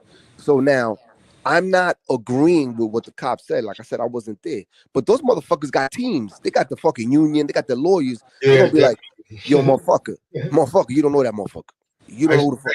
I used to pass by the cop union shit out here on Long Island. Bro, you know, and that shit, Pop, you know, like, yo, shit. You know the dude that the white dude that lives out near you. He was a terror in Nassau County, and now he running for Suffolk County Police Chief or some shit like that. Is this dude that was involved as what they was calling one of the original Long Island Hop Out boys? Bro, I'm gonna show you. I'm gonna show you what perception is, right? I'm gonna show it to you right now. Now, the biggest probably in the history of this country, because we saw it live, was what happened to George Floyd, right? Yeah, that was bad. That was the worst. Since the Rodney King shit and the Reginald Dent. Yeah, that's no, this was worse because I mean George Floyd died. Yeah, he passed away. Yeah, we watched that nigga in slow motion. Yes. Wow. Now here's where perception comes, right? Now, this is the crazy thing. They were taught that knee on the neck. They were taught that shit, right? You know what fucked up that white dude? I'm gonna tell you what fucked up that white dude. What's that? This motherfucker saying he can't breathe, and what was that cop doing? Motherfucker, you got your hands in your pocket. You got your hands in your pocket like doom. Hey, nothing to see here, folks. Keep it moving, right? Yeah. If that cop would have been like, yo, chill. If he would have spoken to George, all right, bro, listen, man, I'm gonna get off your neck. But chill, you gotta chill. He wasn't talking to him. He didn't give a fuck. You know what I'm saying? He only told him when Floyd was saying I can't breathe, you heard the cops say, well, if you talking, you can breathe. There you go. So that perception shows that he didn't give a fuck. You know what I'm saying? And it's all about perception. Like, yo, bro, you don't care, and this motherfucker died. You a piece of shit. You know what I'm saying? It became a political loop. Right? And that motherfucker's sitting in jail. But at the end of the day, bro, that motherfucker was taught that shit. He was taught it. But the way he carried himself was the shit that did him in. That's what did him in. If you out here fucking acting a fool and acting like you don't care, yo, bro, your days are coming. Your days, because that's not normal, bro. Hands in your pocket. I saw that shit. I was like, this motherfucker's out of his mind. Yeah. You feel me? Because, yo, bro, this ain't back in the day shit. This ain't back in the day shit where you could just kill a motherfucker and be like, yo, man, yo, what we eating tonight? You know what I'm saying? You a cop and you in that mix, bro. Bro, you better be prepared, bro. Yo, your ass might be going to jail. Whether you know you're justified, bro. That shit ain't a good, bro. That shit is not a good look, bro. It's not a fucking. Hey, you know what? We gonna do that. That's a whole nother line we can do. No doubt, because you know I'm about that. I did it for 20 years. I did that shit for 20 years. I was a cop, bro. I was in the streets. The shit what happened, and the crazy thing is, you got somebody like Drew Tyne that says he was a cop, bro. At the end of the day, bro, in a court of law, bro, that shit don't fly. Oh, no, because there's procedures once you tell. Like, I only could speak from my family members who are police detectives and state troopers here in New York. when a person tells you they have a firearm in the car, the first thing you're gonna ask them, it's like, okay, I'm not gonna reach for my sidearm just yet. I'm asking you right now and I appreciate your you coming forth and saying this.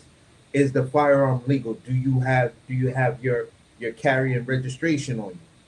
If you got those two things on you, and then you got your what is it? Because I had to write the this lady in the police commissioner's office. You have to write a letter uh, to get permission to carry a firearm. I had a firearm and I was involved in doing something that I had to carry a lot of money, so I was just asking for a temporary permit to carry. I was gonna go to the gun store that's on Elizabeth Street in Lower Manhattan. It's always filled with cops there. You feel what I'm saying? And you can go buy, rent, whatever. As long as you got all your paperwork and everything, you can get yourself a gun. You feel what I'm saying? So Mm-mm. I went through that process, and while I was there, I was talking to some of the officers, and it's a dude who's an ex cop that actually runs it. So for me, it was I knew a certain amount of procedural things that have to go through. The way this cop reacted, and I think that's why the board security was like, I was scared as hell because I felt like our lives was in jeopardy, and anybody who did anything false, the way this dude was acting, I felt that it he would have ended us, because you heard what he said, Uh, and then you immediately backed out on him. You All right, broke so procedure right there. now I'm gonna drop two things on you, right? Somebody tells yeah, go you ahead. Cause we're gonna get back to boxing right after this. somebody tells you I got a gun, right? And then they tell you they got a license. Out of those two things, what's the most important thing that's gonna click in your brain? The gun or the license? If I'm not ready to overreact, it's probably No, gonna. no, no, no. This is quick, baby. This ain't no over. It's boom, boom. What's going in I your brain? pulled I pulled somebody over off of a traffic stop, and they tell me they got a licensed firearm. I'm leaving it at that. What do you mean by you leaving it at that? I'm asking them the next step. I'm not trying to escalate that situation. I don't know what type of shit. I don't know what You type of. just said look. You just said the most important word. You said you don't know. That's the most important word. You said you don't know. So when you don't know and there's a firearm involved, you gotta act accordingly. Because understand something, bro. Your shit is in your holster, right? So when somebody wants to end your life, they always got to jump on you. They got to jump on you. Always got to jump on you. You know what I'm saying? And I'm not justifying what this cop did. I'm not justifying it. I'm talking about when it comes to tactics, you know what I'm saying, and wanting to go home. As soon as somebody tells you, yo, I got a gun, but it's licensed. Well, yo, my shit's coming out. You know what I'm saying? I'm not saying I'm pointing that shit in your head. I'm not saying that. But my shit's coming out. Yeah, I've seen cops just pull it out and hold the gun at their side, facing down, their hands not on the trigger. But this dude was at the ready position on some gangster shit. It wasn't even like he was using a tactical stance to where the gun is at the center of his mask, and he's got it pointed at an angle, but it looks like, yo, I'm ready.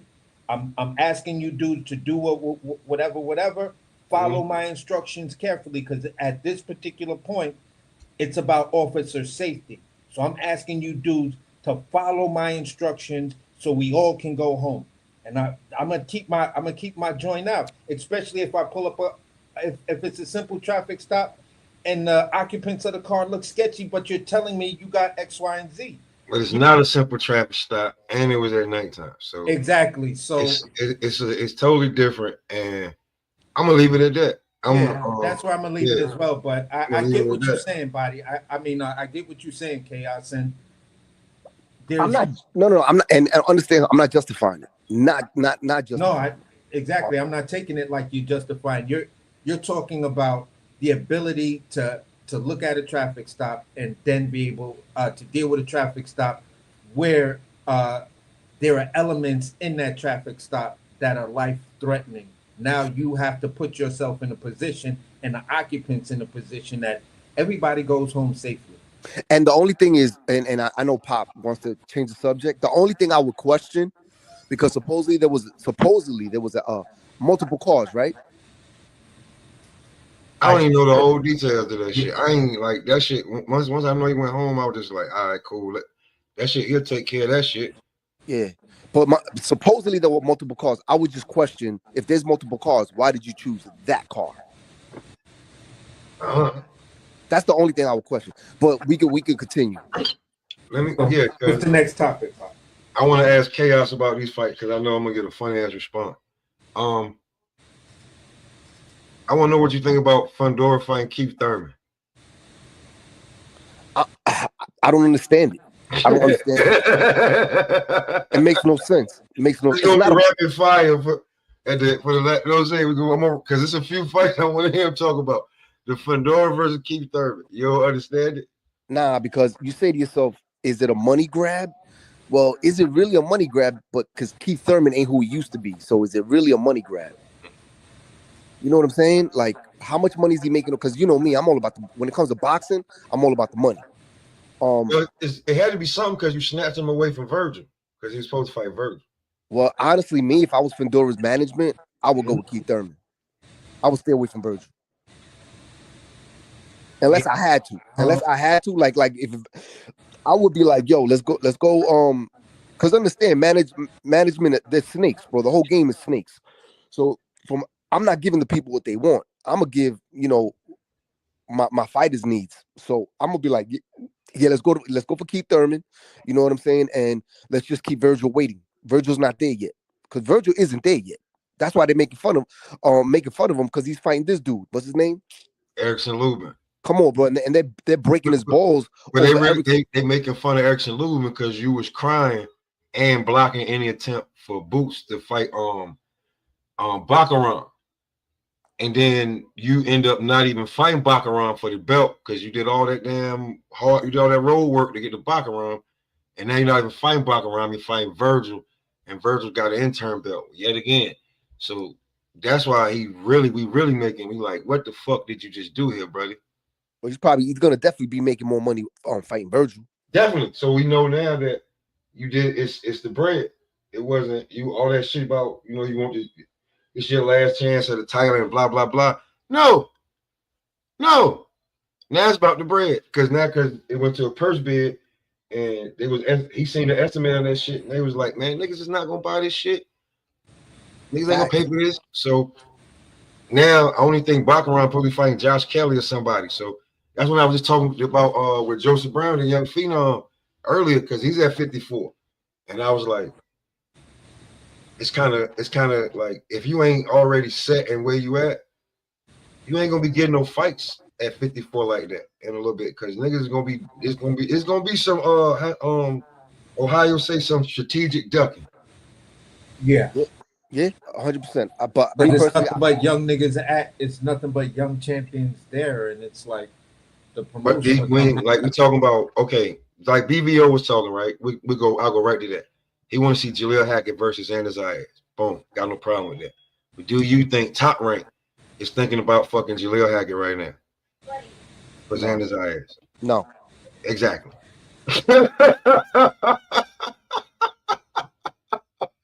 Certain shit like that, right? So, and that's what that's at 54. I mean, so I go to another fight at 54 that's gonna stay right in the algorithm. Boots Ennis versus the Lima nigga, right? And they was making fun of him at the beginning, calling him he fighting the limo driver. It's called him limo driver. So Boots fighting the Lima nigga, right? But strategically, I think the Lima nigga is the IBO championship. If you know boxing, AC, you know boxing, right?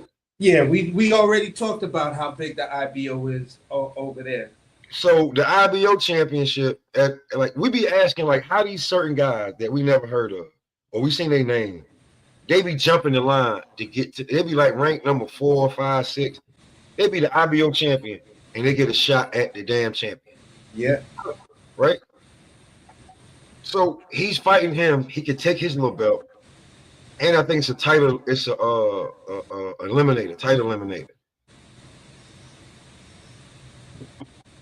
Every sanctioned body gonna be looking at it. Like, so Boots was actually strategically doing what he's supposed to. But He's supposed to jump up there and just fight Virgil or Baccarat. And as you can see, Lubin was campaigning for his belt. And then he turned around and ended up fighting Virgil. Fandora's supposed to fight Virgil. I mean, what's it called? Supposed to fight Virgil. Keith Thurman. He ended up fighting motherfucking Fandora. And this is what we got. We had musical chairs at 54. yeah, but for me, Pop, that the move of what Boots is doing, I get it. But for me, it's like, okay, I'm gonna ask just two questions.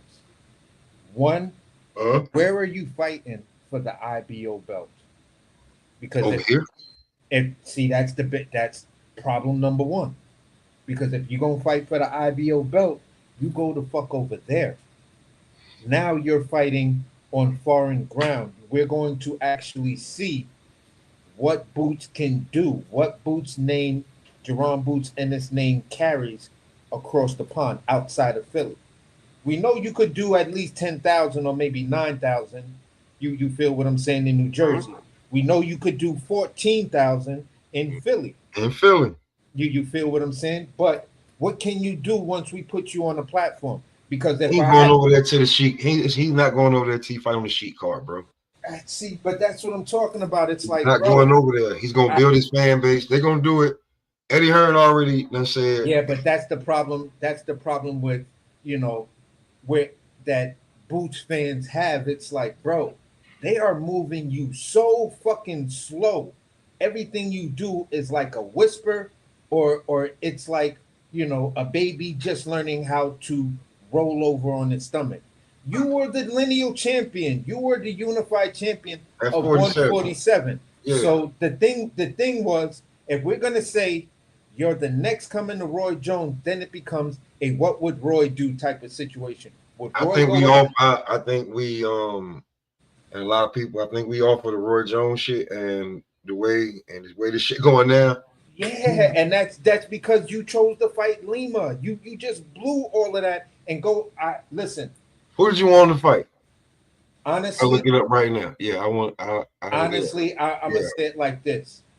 Mm-hmm. I think with all the title defenses you had with the IBF, you could have went up there and just fought Baccarat, and that I just told you Lubin was campaigning for. Lubin was making all this noise because I'm gonna tell you, because Erickson Lubin, that's T's guy. Because we watched all the fights. You went all that back and forth. I remember in the debate with. I remember being in the debate with him because the niggas and Lubin did all of that, and then once Boots signed to fight Lima, you can't like okay, I'm not fighting you now, Lima. Now I'm gonna go. No, you already contractually signed. Once y'all even got into contract talk, it started being that, hey man, Lubin may not fight Baccarat because of the damn what you call. Okay, but let me before Boots. I hear all of that, right? But when it comes down to certain tangibles, and I'm saying it like this. Laura, that's who we talking about. Who was Baccarat supposed to fight? Just to make sure. Supposed to fight Erickson Lubin. Yeah, Lubin. I'm sorry. Yeah, I always get the name mixed up. What I'm saying is like this. When I look at Erickson Lubin's name and the weight that name has, and I put both of them on the scale. When I look at Erickson Lubin at 54, right? And then when I look at Jerome Boots Ennis, right? Lubin, you fighting Baccarat, people won't know who's the A side in that fight. But Boots fighting Baccarat, we know who's the A side in that fight. He was taking no step aside money though, bro. That's what I'm telling you. That's why he's getting climbed. Then what was Lubin doing? Why would you I just told you he was blocking. That's what I'm saying. I'm asking. He wasn't taking step aside money. Why would you take this company man bullshit? I'm trying to tell you. Cock block that. He won 2 title eliminators.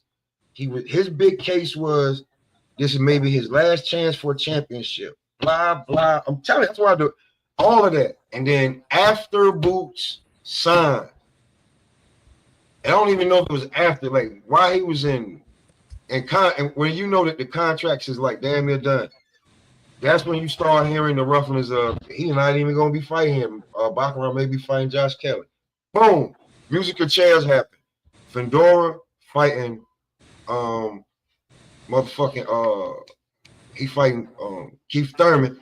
And then because Virgil Ortiz was also talking shit because they was asking him, well, his dad or whatever. I heard they were talking shit about like Virgil about to fight somebody that's gonna be that Boots will never be popular, twice as popular as Boots, whatever, some shit. That's supposed to be Keith Thurman, allegedly. So now Fedora's fighting him. Then you end up fighting Lubin, and Baccarat don't got no damn, but Boots is already locked into a fight. Xander just had a fight, so you know he's not about to fight. So, and then, matter of fact, when the dude Talez losing, because once Bud fought Canelo, he dropped the WBA. What's this nigga name? Abbas Barrero. He's the champ now. So when it comes to that, like, bro, it was musical chairs. It was either make a fight or wait till next year. Real talk. That's exactly where it's gonna be. Stay active or wait. Here's the fucked up part, because you look at it like this. You had for me, it looked like you may have had a direct path. We seen, and this is the thing that me and Dub Right Side got into a big debate, and he just thought he was cooking somebody, but he was making points that weren't relevant to what we were talking about. Here's the thing. Bud was originally supposed to fight Fundora. I mean, he was originally supposed to fight Mel Charlo on his move to 54. That fight falls apart. Then it's Fundora. Now you're moving up. You using your WBO status. WBO president comes out and tells Fundora, listen, you are not fighting anybody until unless you fight Terrence Crawford. If you choose to try to fight anybody but Crawford, we're going to strip you of that belt. You feel what I'm saying? Mm-hmm. Who cop blocked that fight? Who came in and cop blocked that fight? Errol Spence. What, the Fundora fight? Yes. But that was for the WBC, and that fell through. And then after that, no, Pop. Remember the whole situation. That's when Fundora, what's the name, came out. Leonard Ellaby came out when Fundora still had both the belts. Bud was going to fight him when he still had both the belts. Yes, that's on the WBO side, but that was still on the WBO side. Yeah, but the WBC was coming from Earl. The WBC. Yeah, but what I'm saying is, I get where you're telling me it was for the WBC and it was and that was Earl, but that one situation with Errol Spence was PBC was doing their best to push Bud out the way. That's an in-house fight. Yeah, it's an in-house fight. So of course, it's PBC style, and that's what Leonard Ellaby said. But did we ever get Errol Spence versus Fundora? No, not even for the WBC. You still got a PBC fighter though. Who did he fight? So my point is this. If I'm looking at Jerome Boots Ennis, right, and I'm looking at Baccarat.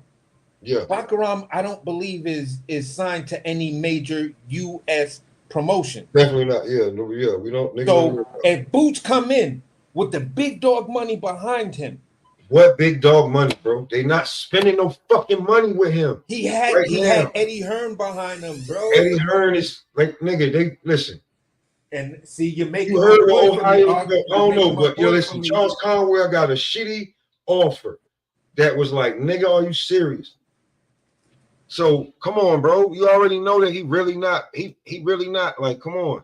But you're making my point for me. You're making my point for me in saying that.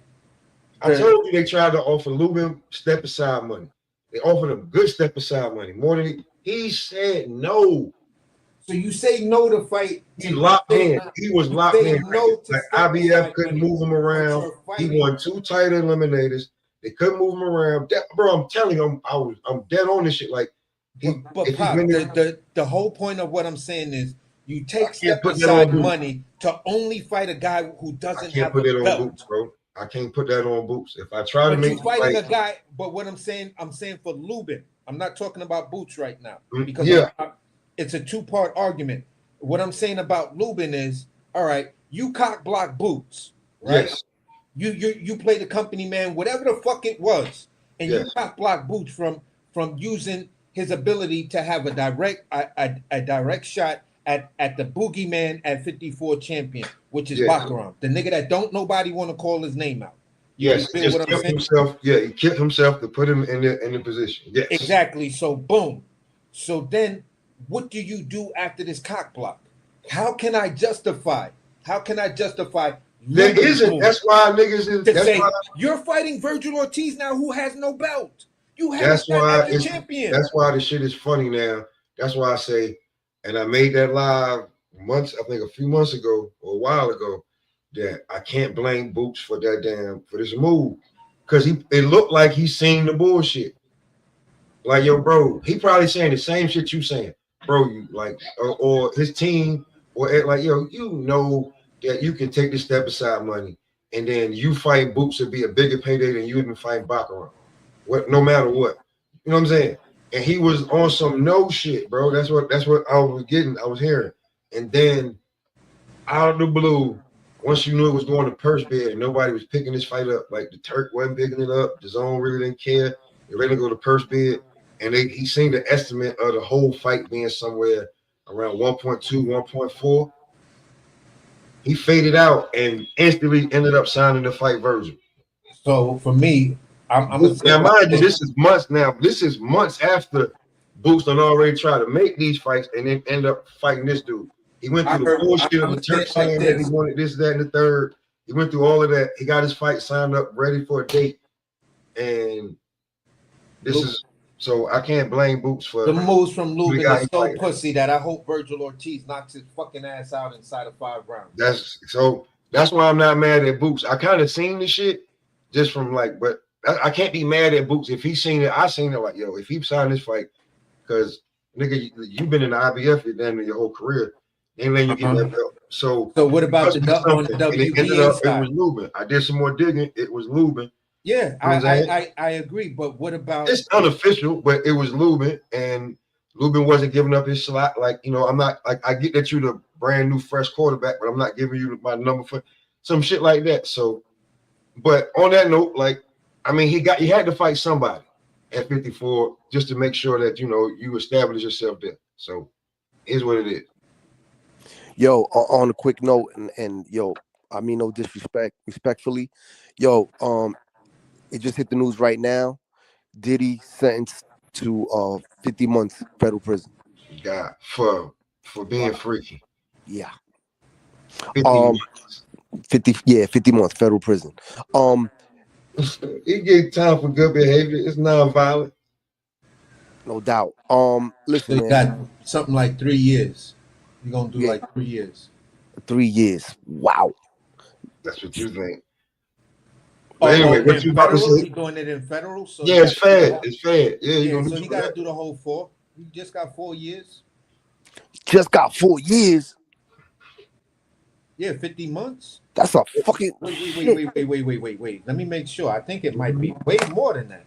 Nah, it's the 48 Yeah. 4 years and 2 months. It's 4 years. So he probably do 3.5 with some good time. Hope he, you know, it is federal. They may after 2 years he may get a bond and out he go. But what you gonna say, Chaos? In regards to all this shit, look, man, I'm just giving my opinion, bro. I'm tired of fucking Xander Zayas. I'm tired of fucking Virgil Ortiz, and I'm tired of fucking Boots. These are the 3 fucking big dogs. Yo, enough of the talk, enough of fight. Yo, let's make a mega fight. Let's do something. I'm tired of this shit. I think everybody wants like one of you guys. You got to fight each other. It's just too much hype. You know what I'm saying? That's what's going on in boxing today, bro. If Don King, man, Don King and Bob Arum, they would have made this shit happen, bro. It would have been either Virgil fighting Boots. Like these guys, these promoters are just protecting these guys too much. 154 is stacked. One of these three guys has to fight each other now. All right, so last one. Brian Norman Jr. Man, fuck that. I'll do it. Brian Norman Jr. versus Devin Haney. Before we get up out of here, the last one. What do you think about that fight? I'm gonna tell you something. Devin Haney, bro, is a fucking monster, bro. That guy doesn't get enough credit for taking the chances that he takes. You know what I'm saying? Bro, he's probably the closest throwback fighter right now. With all the drama around him, you know what I'm saying? That's a big fight. That's a big fucking fight. Brian Norman Jr. with that devastating knockout he had. Yeah, against AC boy James Pataki. He smacked that nigga. He smacked that motherfucker 2 weeks. Oh shit! You know bro, he's putting it out there, man. You got to give him credit for that. All day, yeah. So that's how you feel too, AC? I give Dev hella fire credit because, you know, you look at his Ryan Garcia fight, then you look at the first fight he has after Ryan Garcia fight, and then him taking that year off or whatever, and it didn't even seem like you were really trying to acclimate yourself to be able to come to 147 to the 147 pound division and shit like that. So when I look at everything, I don't think Devin Haney makes it 10 rounds because there's going to be a point where he's going to have to fight. And if you try to do what one of his biggest critics, one of the biggest things that his critics talk about is his excessive holding, Brian Norman is strong. You've seen what he did to Devin Haney's security. So if you try to clinch with him, he gonna bust up out of that shit and hit you with one of them little short uppercuts that's just gonna put your whole shit up, and then he's gonna. I think I just see it as a scary, devastating knockout. Or Devin Haney's gonna do that same thing where he keeps trying to lean in, and Brian Norman is just gonna recognize that tell and just shoot that hook, boom, as he's shooting the uppercut. Devin Haney's going right up in it, boom, head goes back, wow, like one of those type of things where the whole fucking stadium is quiet. You know, the medics, and then, you know, we seeing Devin Haney being carried out on a stretcher with a fucking thing around his neck. I just can't see any other way because every one of Devin Haney's flaws, and he's my guy. Every one of his flaws, every one of Devin Haney's flaws gets him knocked out by Brian Norman. This was like I applaud what you're trying to do, and I'm saying it like this. I'm extra critical on you because if you win, I want to eat the biggest humble pie with a 3 Michelin star sauce, a wine pairing that cost me $500, the whole fucking nine. Because I'm going to say, listen, hands down, I don't never bet against Devin no more. But for me, I just don't see this man in any kind of way making it out of that fight, and that fight goes 12 rounds. All right. I mean, can I say this? I mean, yeah. It's gonna be tough. Look, Devin, when he's on his A game, he's on his A game because even though when Regis, yes, we know Regis Prograde was on his downslope, but what he did to Regis, man, that was just. If he can get back to like looking like that, then we, but my keys for victory for Dev to beat Norman, you got to go back to the Dev that I seen when you was training in Floyd Mayweather camp. When you was throwing the three jabs, and it looked like you threw 3 jabs and stepped in with three hard jabs. In the same time, I've seen niggas throw 1 jab. That You talking Devin about when Haney, Steen was you talking about when Steen was training. yeah, that Devin Steen Haney is sick now, bro. So outboxes Brian Norman Jr. 10 days out of 10 days. I don't know. That's not But gonna be that's not the happening, bro. Devin Haney that I've been seeing. That's not the Devin Haney I saw fight Regis. That's not the Devin Haney I saw fight Loma. I just saw a glimpse of that Devin Haney when you take the 24 rounds he did with Kambosos and you look at both the fights back to back. You'll see pockets here and there, but it's not that guy anymore. They see them guys was always way smaller than him, bro. Like now, and that's what I'm talking the last 3 fights that he bought, that including the Brian Norman fight, the last 2 plus this one, the guys were his size. So, or he know they just as strong. He just because you bigger than them don't mean you stronger than them. Like the Ryan Garcia shit, even though it's non-valid, nigga, we all seen that shit in 5K. Bro. So Norman is bigger than you and he's stronger than you. well, no, Devin is That's bigger an than absolute him. fact. But like as far as like just being like pure strength, I get what you're saying. But I did hear something that I heard somebody say. Shout out, respect the Dean. He does, like Brian Norman does like to load up with that left hook, but he is swift with it. So on that note, anything else y'all want to say before we get up out of here, man? Yeah, I got something. Go ahead. What's the point of Devin Haney even fighting Brian Norman? Let's say he beats Brian Norman, right? What does he get out of it? The belt. I mean, Devin Haney's at a point in his career that his resume is so.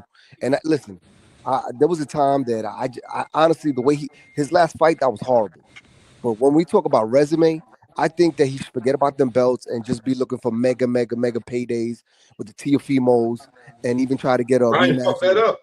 This is Plan B. Ryan fucked that up by losing to Rolly. Yeah. So, it shit got disconnected. But yeah, Ryan fucked that up by losing to Rolly. Real talk. Hold on. There you go. Yeah, Ryan fucked that up by losing to Rolly. Go after Rolly. No, Rolly's fighting Manny.